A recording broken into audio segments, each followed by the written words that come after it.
क्या है, हम लोग क्या कर रहे थे, वही जो कहते करते और सुनते आ रहे हैं कि जब वक्त होता है तो एहसास नहीं होता, और जब एहसास होता है तो वक्त नहीं होता।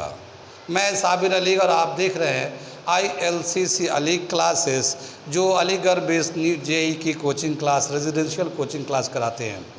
आज हम लोग कर रहे हैं फिज़िक्स क्लास 11th, वेव चल रहा ऑलरेडी, कई सारे टॉपिक्स कर चुके हैं, अगला टॉपिक करने जा रहे हैं हम लोग। ठीक है, अगला टॉपिक दे रखा है standing wave. Standing wave when both ends of a pipe is open। ठीक है ना, standing wave when both end of a pipe is open. दोनों एंड अगर खुला होगा तो उसमें किस तरह का स्टैंडिंग वेव होगा। जैसे ये एक पाइप है, ये एक पाइप है, इधर भी है, इधर भी खुला हुआ पाइप है, तो इसमें अगर एक वेव होगा तो कैसे इसका रिलेशन देंगे। क्या बताया कि एक वेव जब हम लोग लेफ़्ट टू राइट करेंगे तो एक वेव जो है हमारा इधर से होते हुए जाएगा लेफ़्ट टू राइट। ठीक, तो उसके लिए कैसे लिखेंगे, when a wave is travelling from left to right, it is given as y is equal to a sin 2 pi upon lambda VT minus 6।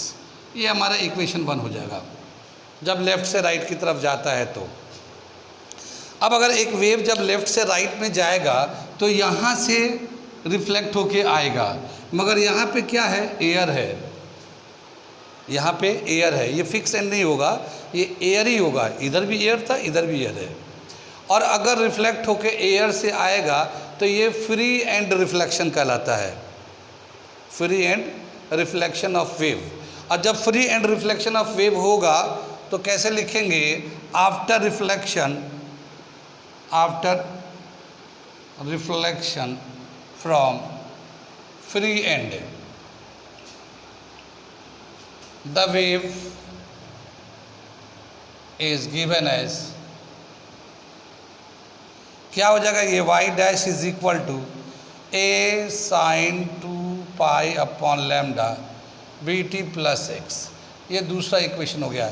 ये समझ में आया कैसे हो गया, हम लोग पिछले क्लास में भी किया था कि जब लेफ़्ट टू राइट जाता तो ये VT माइनस x आता है, और फ्री एंड रिफ्लेक्शन होगा तो सिर्फ डायरेक्शन चेंज होता है, फेज चेंज नहीं होता है। जब फेज चेंज होता था पाई का तब वो माइनस आता था यहाँ पे, लेकिन सिर्फ डायरेक्शन चेंज होगा तो ये VT प्लस x हो गया। ये कितनी बात समझ में, आगे चले पीछे चले, जब ये दोनों वेव एक दूसरे से ओवरलैप करेगा तो रिजल्टेंट एम्पलीट्यूड कितना होगा वो निकालने जा रहे हैं। ठीक है ना, नोट करिए, आगे चलते हैं। अगर दोनों वेव जब ओवरलैप करेगा तो इसका रिजल्टेंट एम्पलीट्यूड कैसे होगा वो हम लोग दिखाने जा रहे हैं। So result when the two waves overlap to each other, इसे हम लोग मिटा देते हैं, इसकी ज़रूरत नहीं है, अब ये इसे मैं मिटा दे रहा हूँ।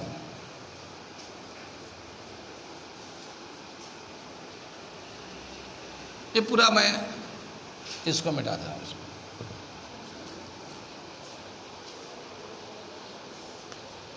When the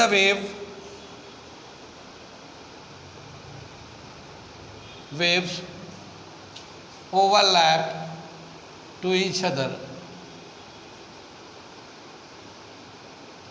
the resultant amplitude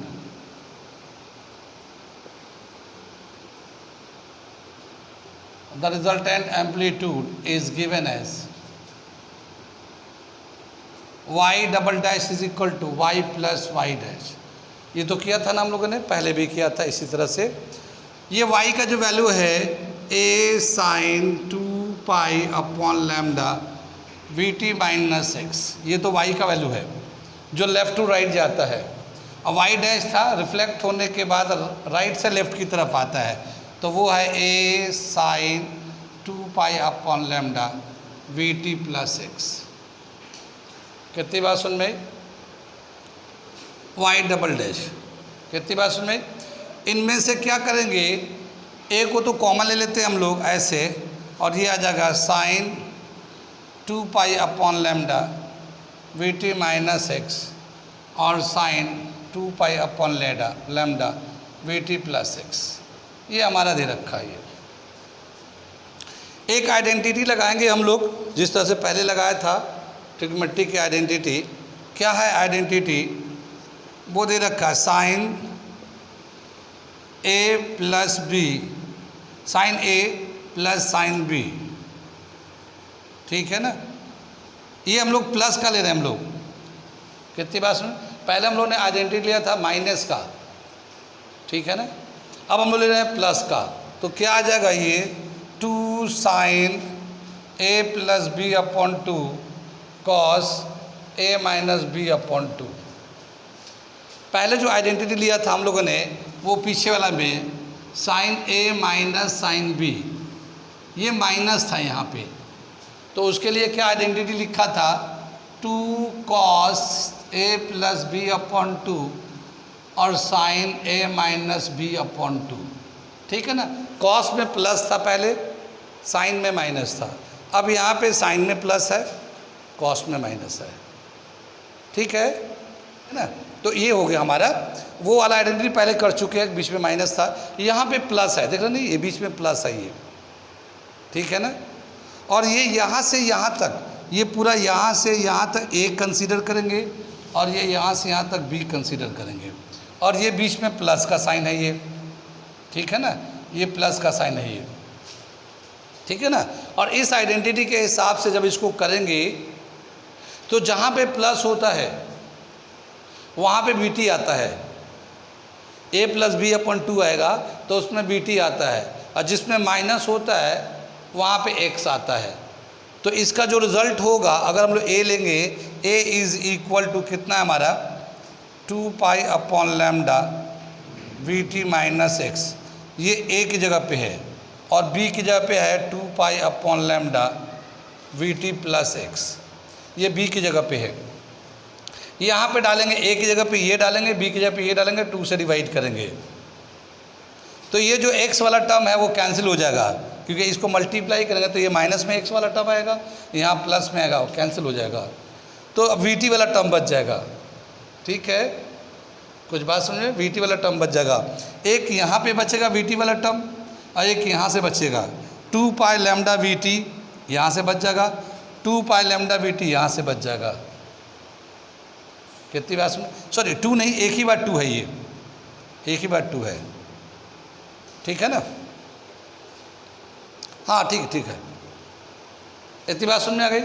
और नीचे 2 है ना, तो 2 दफ़ा करके दिखाओ, ये समझ में आ रहा है, पूरा करूँ। देखो अब हम लोग यहाँ पे लेते हैं a प्लस बी का वैल्यू ले लेते हैं, a प्लस बी है 2, तो a का वैल्यू है 2 pi upon lambda B T plus X, फिर 2 pi upon lambda B T minus X upon 2, ऐसे हो गया। इसको मल्टीप्लाई करेंगे 2 pi upon lambda B T minus 2 pi upon lambda X, ये माइनस नहीं प्लस है ये, और यहाँ पे लेते हैं हम लोग, ये ऐसे है, ये ए वाला में माइनस है, ए वाले में माइनस है, बी वाले में प्लस है, ठीक है ना। तो ये हमारा माइनस आ जाएगा, ये इसको मल्टीप्लाई करेंगे तो क्या मिलेगा 2 pi upon lambda B T plus 2 pi upon lambda X upon 2, कितनी बात सुन में।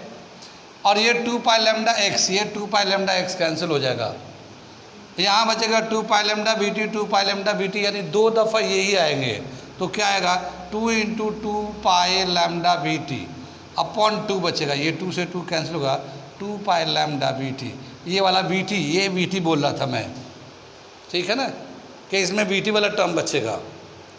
कितनी बात सुनिए। और जब ये माइनस लेंगे ना हम लोग, a माइनस बी अपॉन 2, तो ये माइनस हो जाएगा, तो ये वाला माइनस आएगा, ये प्लस हो जाएगा, तो ये माइनस है और ये माइनस दोनों कैंसिल हो जाएगा, ठीक है ना। और ये दोनों माइनस वाले दोनों माइनस में आएंगे। 2 pi lambda upon v lambda into x minus में 2 पाई लैम्डा इंटू एक्स, ये भी माइनस में आएगा।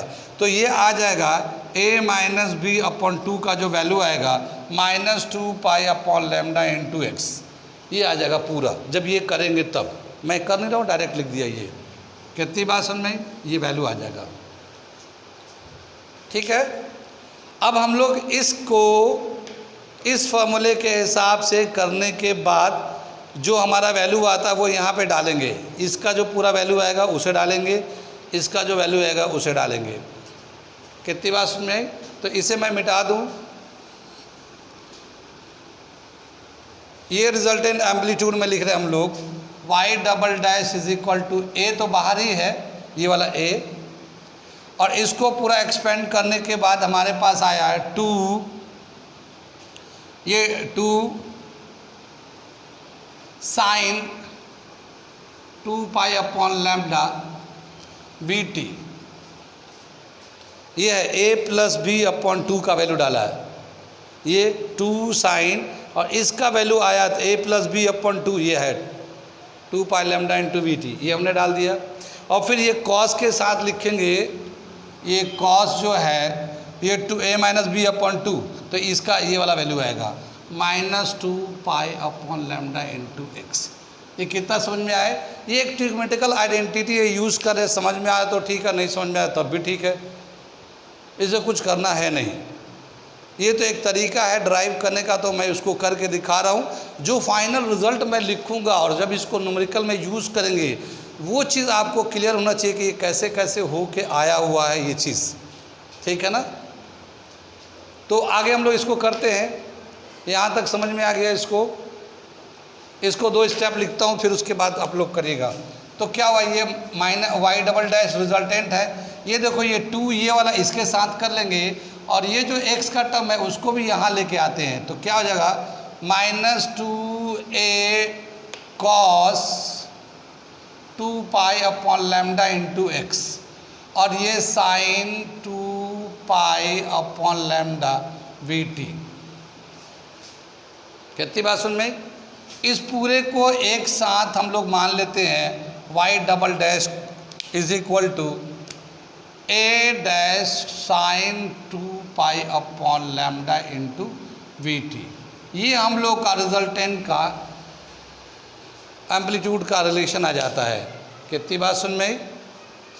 ठीक है, तो ये हम लोग का यहाँ पे रिजल्टेंट एम्पलीट्यूड का एक रिलेशन लेके आ गए हम लोग।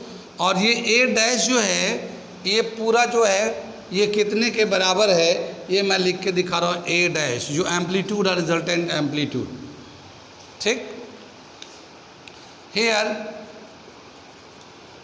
a dash is equal to -2a cos 2 pi upon lambda into X. ये a डैश जो है ना इसके बराबर है। ठीक, आगे चले।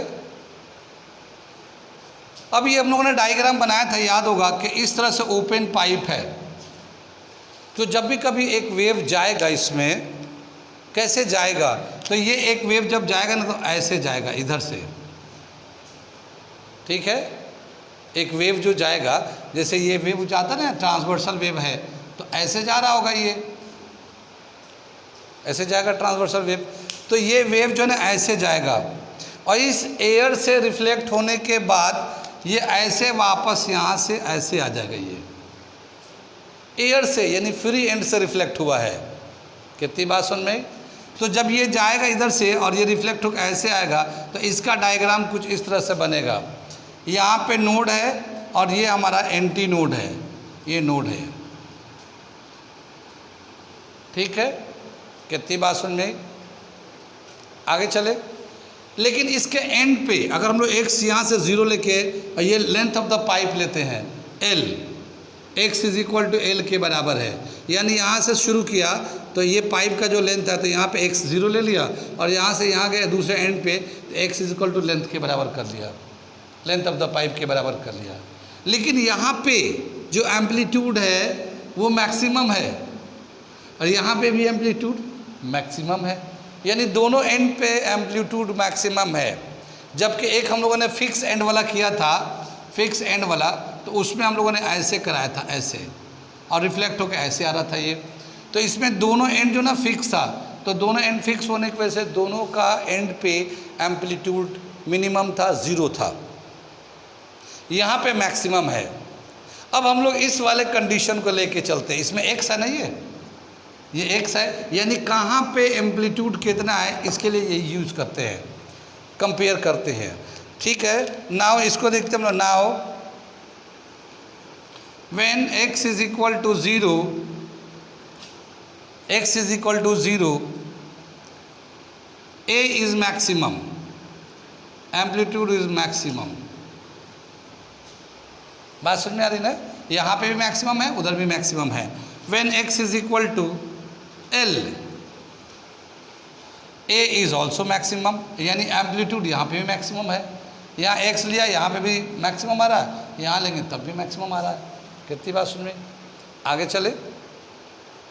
अब क्या बताया कि ये जो टर्म है ये, now cos 2 pi upon lambda into X is maximum, और कॉस में मैक्सिमम वैल्यू कितना होता है? 1। मैक्सिमम वैल्यू कितना लगे? प्लस माइनस 1 ले लेंगे। कितनी बात सुनी? प्लस माइनस 1 ले लेंगे। कॉस में एंगल के टर्म में कितना, 0, कितना का वैल्यू 1 आता है? 0 का वैल्यू 1 आता है। कॉस 0 डिग्री का वैल्यू 1 आता है, या कॉस 180 डिग्री का -1 आता है। ठीक है, कितनी बात सुन में आई? तो इसको अगर हम लोग अरेंज करते हैं इधर, तो क्या लिखेंगे इसको इन टर्म ऑफ कॉस? देखिए, तो क्या लिखा? cos 2 pi upon lambda into X is equal to cos n pi, where n is equal to 0, 1, 2, 3, ऐसे चलता रहेगा ये। ठीक है ना? कितनी बात सुन में? n का वैल्यू अगर हम लोग 0 लें, यहाँ पे n का वैल्यू 0 लेंगे तो कितना होगा? 0 cos 0, cos 0 का वैल्यू 1 हो जाएगा। अगर n का वैल्यू 1 लें तो cos पाई, पाई मतलब 180, 180 मतलब -1 आ जाएगा। फिर 2 ले, n का वैल्यू 2, 360, 360 मतलब जहाँ से चला था वहीं आ गया। फिर वो 0, 1 आ जाता वैल्यू उसका, +1, एक पूरा कंप्लीट। बात समझ रही है? तो ये हमेशा ही मैक्सिमम देता रहेगा। तो हमने इसको इक्वेट कर दिया, ये भी कॉस, ये भी कॉस, तो इसका मतलब ये जो वैल्यू है इसके बराबर होगा 2 pi upon lambda into X is equal to n pi. Pi से पाई कैंसिल हो जाएगा ये। और अच्छा, यहाँ पे जो x है हम लोग l ले लेते हैं मैक्सिमम लेंथ के लिए, यहाँ से यहाँ तक मैक्सिमम लेंथ के लिए x is equal to l ले लेते हैं। ठीक है ना? जब x का वैल्यू l लेंगे तब भी वहाँ पे मैक्सिमम, तो मैक्सिमम का कंडीशन ये चल रहा है। ठीक, आगे चलते हैं। ये यहाँ पे l है ये, तो क्या मिला? 2l upon lambda is equal to n। ठीक है, और lambda is equal to 2l upon n। ठीक है ना? 2l अपॉन n आ जाएगा। कितनी बात सुन रही? आगे चले। ये हमारा रिलेशन हो गया lambda and wave length of the pipe में।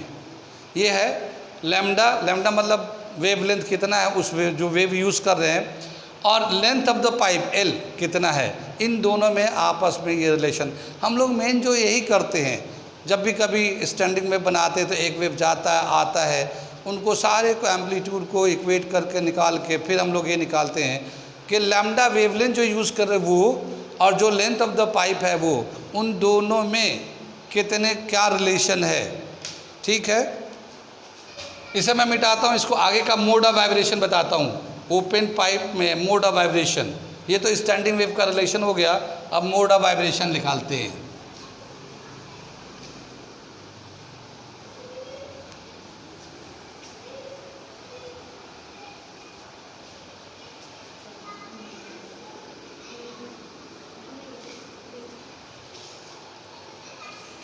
Mode of vibration,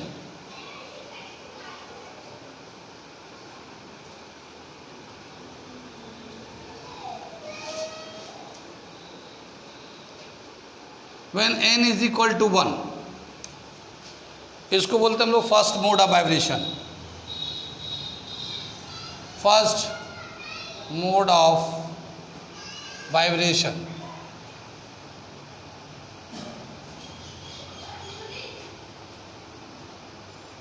first mode of vibration, ठीक है। अगर हम लोग इसमें डालते हैं इसमें तो क्या आएगा value, lambda 1 is equal to 2L upon 1 is equal to 2L, ठीक है ना, लैम्डा 1 का वैल्यू। तो न्यू 1 का वैल्यू क्या आ जाएगा, V upon lambda 1, V upon lambda 1, V तो V है, लैम्डा 1 की जगह पे 2L ले लेंगे हम लोग। न्यू 1 को फॉर्मूला आ जाएगा V अपॉन 2L, इसको हम लोग बोलते हैं fundamental frequency, fundamental frequency,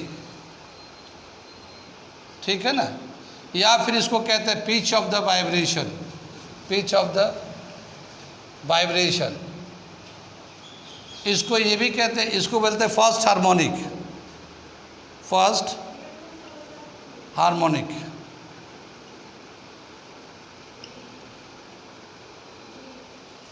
first harmonic, ठीक है ना, इसे भी बोलते हैं first harmonic, pitch of the vibration, fundamental mode, new 1 को बोलते हैं ये। और इसका डायग्राम कैसा बनेगा, इस तरह का डायग्राम बनेगा ये, इसका अगर हम लोग डायग्राम बनाएंगे तो इस तरह का डायग्राम बनेगा। कितनी बात समझ में आई? इसे हम लोग बोलते हैं, इसमें कितना नोड है, कितना एंटी नोड है। नोड तो एक ही बना है, यहाँ पे 2 एंटी नोड है, एक यहाँ पे एक यहाँ पे, 2 जगह एंटी नोड है और ये नोड है। तो नंबर ऑफ नोड्स दे रखा है 1 और नंबर ऑफ एंटी नोड्स 2 हो गया हमारा, ठीक है ना। तो ये हमारा इसका डायग्राम बन गया इसका। यहाँ पे जितना मोड ऑफ वाइब्रेशन है उतना ही नोड है, ठीक।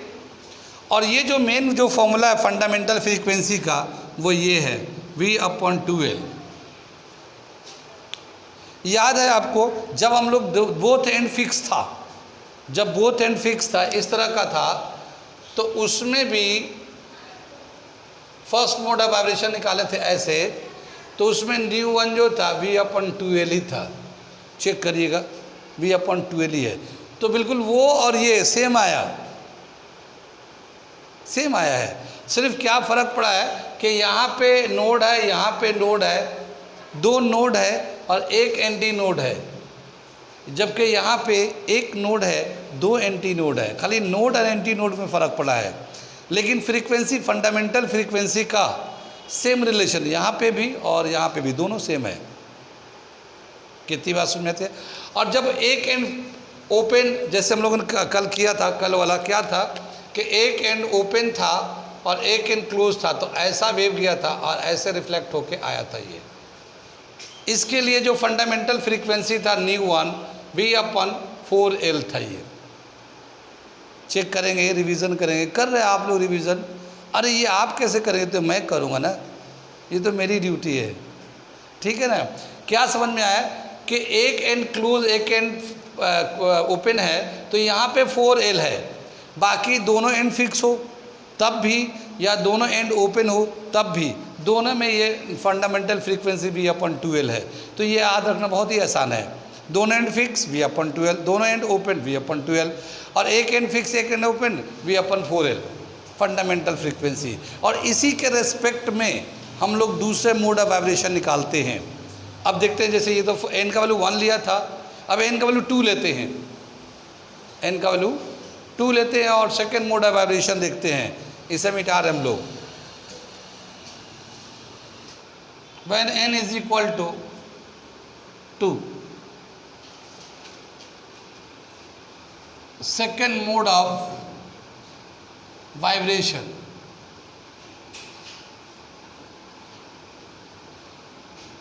ठीक है ना, n इज इक्वल टू 2 लेंगे तो अब हमारे पास अभी लैम्डा का वैल्यू क्या था, यहाँ पे lambda is equal to 2L upon 2 था, n था ये, है ना। ये अभी रिलेशन निकाला था ना यहाँ पे। तो n का वैल्यू कितना लेंगे, 2 लेंगे तो 2l अपॉन 2, 2 से 2 कैंसिल, l के बराबर हो जाएगा। ये n का वैल्यू 2 लिया तो, n का वैल्यू 2 लिया तो अब ये कितना आ जाएगा हमारा न्यू 2 कितना जगह v अपॉन लैम्डा 2, और v अपॉन लैम्डा 2 का वैल्यू l के बराबर है। इसको 2 से ऊपर नीचे मल्टीप्लाई कर 2v अपॉन 2l, और ये v अपॉन 2l को न्यू 1 लिखते हैं हम लोग, 2 न्यू 1, ये हमारा हो गया। यहाँ पे लिखा था ना v इसको nu 1 is equal to v by 2l को न्यू लिखा था, वो लिखा भी हमने वहाँ पे भी, ठीक है ना। कितनी बात समझ में आई? इसको क्या बोलते हैं हम लोग? ये तो सेकेंड हार्मोनिक होता है, सेकेंड मोड ऑफ वाइब्रेशन होता है, सेकेंड हार्मोनिक हो गया। क्या बोलते हैं इसको? Second harmonic.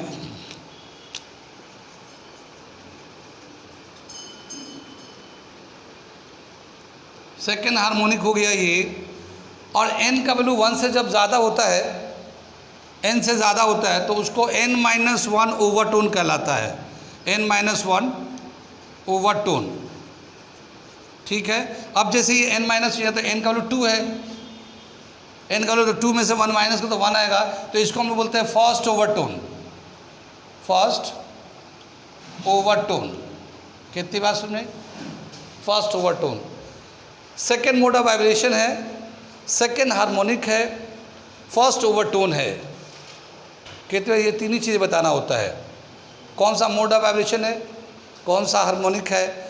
जब एक एंड फिक्स, एक एंड ओपन होता है तो जो हार्मोनिक होता है वो ऑड हार्मोनिक होता है। कल मैंने बताया था एन का वैल्यू जब 1 होता है तो फर्स्ट हार्मोनिक होता है, एन का वैल्यू 2 लेते हैं तो थर्ड हार्मोनिक हो जाता है, क्योंकि एन का वैल्यू 3 आता है, 2n-1 से हम लोगों ने अरेंजमेंट किया है। कितनी बात सुनी? और एन का वैल्यू 3 लेते हैं तो फिफ्थ हार्मोनिक हो जाता है वो। कितनी बात सुनी? तो एक ओपन एक क्लोज होता है तो वहाँ जो हार्मोनिक होता है वो ऑड आता है, 1 3 5 7 इस तरह चलता है। लेकिन इन दोनों में ऑर्डर में चलता है, जितना एन है उतना ही हार्मोनिक है। फर्स्ट मोड है first harmonic, second mode second harmonic, third mode third harmonic, इस तरह चलता है। कितनी बात सुन में? और इसे सब लोग थर्ड वाले लेते हैं, तो एन का वैल्यू अगर 3 लेते हैं हम लोग, यहाँ पे एन का वैल्यू 3 लेंगे, ठीक है ना, थर्ड मोड ऑफ वाइब्रेशन। इसका डायग्राम बना लेते हैं पहले, सेकेंड मोड का वाइब्रेशन का डायग्राम बना लेते हैं। इसको डायग्राम बनाते हैं। इसमें नोड जो है ना, जितना मोड ऑफ वाइब्रेशन होगा उतना ही नोड होगा। इसमें एंटी नोड एक ज़्यादा होता है। इसका डायग्राम बना रहे हैं सेकेंड मोड का, तो इसमें एन का वैल्यू 2 है तो 2 नोड्स बनेंगे, एक यहाँ बना लेते हैं एक यहाँ बना लेते हैं, देख रहे हैं ना। और ये हम ऐसे यहाँ से होते हुए ऐसे निकल दिए, ठीक है। और इसका जब एयर से रिफ्लेक्ट होके आएगा तो ये वापस ऐसे चलेगा, ये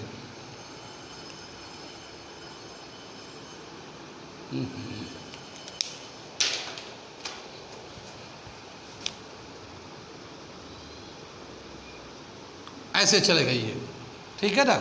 इसमें 2 नोड हो गया और 3 एंटी नोड हो गया, एक यहाँ एंटी नोड हो गया, एक यहाँ एंटी नोड हो गया, एक यहाँ एंटी नोड हो गया, और 3 नोड्स हो गए, सॉरी 2 नोड्स हो गए, एक नोड यहाँ है एक नोड यहाँ है, ठीक है।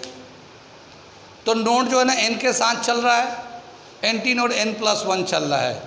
नंबर ऑफ नोड्स कितना है?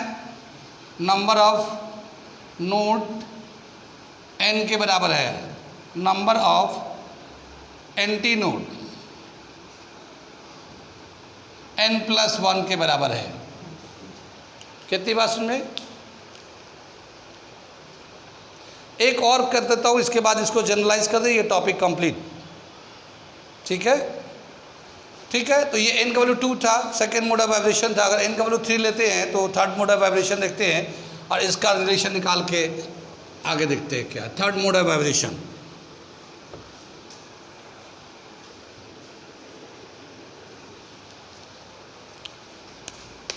when n is equal to 3, third mode of vibration,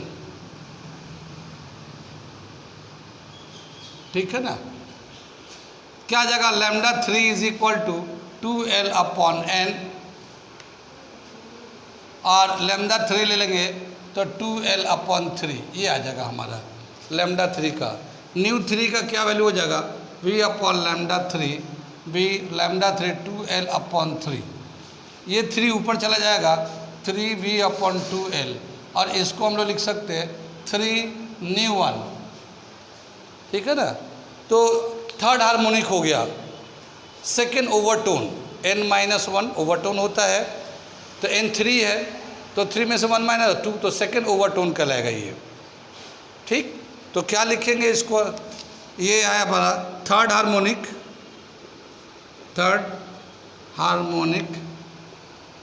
second overtone, ठीक है ना। ये दे रखा हमारा। क्या समझ में आया इसका, अगर डायग्राम बना लेते हैं तो इसमें हमने बताया था कि जितना n होगा उतना ही नंबर ऑफ नोड्स होंगे। तो अब यहाँ पे n का वैल्यू 3 है, तो हम लोग 3 नोड्स बना लेते हैं ऐसे, ठीक है ना। तो क्या आएगा, ये हम लोग दिखाते हैं, इसको यहाँ से लेते हैं, ये 1